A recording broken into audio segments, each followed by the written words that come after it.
Kinematics का एक बहुत ही प्यारा सा एसेंशियल रीजन बेस्ड सवाल है, नीट के लिए इंपॉर्टेंट है, तो अपन लोग इसको सॉल्व करने की कोशिश करते हैं।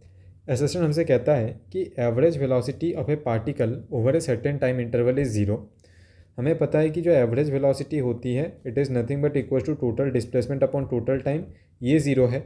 और टाइम इंटरवल के बीच में है तो ऑब्वियस ही बात है टाइम इंटरवल तो कभी ज़ीरो होगा नहीं, और तो डिस्प्लेसमेंट ही ज़ीरो है। तो एवरेज वेलोसिटी ज़ीरो है, इसका मतलब डिस्प्लेसमेंट मेरा ज़ीरो है, इस कारण से एवरेज वेलोसिटी भी ज़ीरो आ रहे हैं। इस पूरे केस में is it possible that instantaneous velocity of a particle is never zero during that time interval. मान लेते हैं, सवाल वाला कह रहा है कि t is equal to 0 second से मान लो t is equal to 10 second में कोई एक पार्टिकल जो है वो चला है, और पार्टिकल कुछ इस तरीके से चला है कि उसकी जो एवरेज वेलोसिटी है वो ज़ीरो आ रही है। अब आप मुझे ये बताओ कि अगर आप इस 0 से 10 सेकेंड के बीच में किसी भी एक इंस्टेंट पर इंस्टेंटेनियस वेलोसिटी चेक करोगे, वो कभी भी ज़ीरो नहीं होगी। क्या ये होना पॉसिबल है? ठीक है ना, तो आंसर होगा हाँ बिल्कुल है। कि अगर एक पार्टिकल ऐसे अपनी जर्नी करा है और चलते फिरते वापस से यहाँ पर आ गया, t इज इक्वल टू 0 पर उसने अपनी जर्नी यहाँ से स्टार्ट करी, फिर वो घूम फिर के यहीं पर वापस आ गया, सो भाई डिस्प्लेसमेंट ज़ीरो। तो total time taken is 10 second and displacement is zero, तो एवरेज वेलोसिटी ज़ीरो है। ठीक है, और जब पार्टिकल ऐसे सर्कल में चलेगा तो पूरे पाथ में किसी भी पॉइंट पर उसकी रफ्तार जीरो होने की तो नीड नहीं है।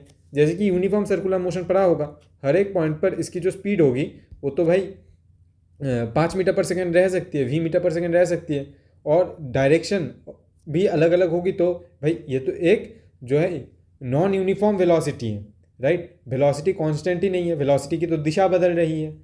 स्पीड कांस्टेंट है, दैट इज की magnitude of the velocity is constant but direction of the velocity is changing. और पूरे इस मोशन के दौरान भले ही डिस्प्लेसमेंट, अगर पार्टिकल ने यहाँ से अपनी जर्नी स्टार्ट करी और घूम फिर के वापस इसी पॉइंट पर आया तो डिस्प्लेसमेंट तो ज़ीरो है। डिस्प्लेसमेंट ज़ीरो होने के कारण एवरेज वेलोसिटी तो ज़ीरो है, लेकिन इस पूरे सर्कल पर किसी भी इंस्टेंट पर अगर अपन लोग चेक करें तो इंस्टेंट पर वेलोसिटी विल बी v, और किसी एक डायरेक्शन में रही होगी तो v इंटू वी कैप में लिख सकता हूँ, यानी कि नॉन ज़ीरो है। ठीक है, तो ये जो कह रहे हैं कि average velocity of a particle over a certain time interval zero है, it is possible that the instantaneous velocity of the particle is never zero during that time period।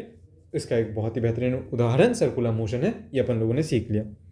Reason हमसे कहता है कि for a particle moving along a straight line, अगर particle एक straight line में चल रहा है, अभी बोल रहा है कि भाई ऐसे सर्कल वर्कल नहीं ले सकते, पार्टिकल स्ट्रेट लाइन में ही चल रहा है, ठीक है ना।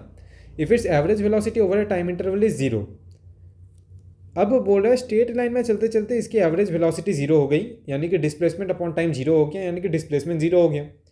अब डिस्प्लेसमेंट जीरो होना तो तभी पॉसिबल है कि जब पार्टिकल पलटी मार के वापस से अपनी इनिशियल पोजीशन में आए। 1D मोशन में बस यही केस एग्जिस्ट करता है।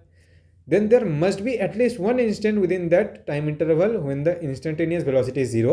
तो इस पूरे के पूरे जर्नी पर एक इंस्टेंट जरूर आया होगा जहां पर वेलोसिटी इंस्टेंटेनियस वेलोसिटी जीरो हुई होगी, दैट इज जिस पॉइंट पर इसने टर्न किया होगा, पलटी मारी होगी, टर्निंग पॉइंट पर वेलोसिटी जीरो हुई होगी। तो ये बात भी बिल्कुल सही है कि एक पॉइंट तो एटलीस्ट होगा ही। अगर मैं मोशन को एक स्ट्रेट लाइन के अलॉन्ग कंस्ट्रेन कर दूं तो एक पॉइंट जरूर ऐसा होगा जहां पर जो है इंस्टेंटेनियस वेलोसिटी जीरो होगी, अगर मेरा एवरेज वेलोसिटी आंसर जीरो दे रहा है तब।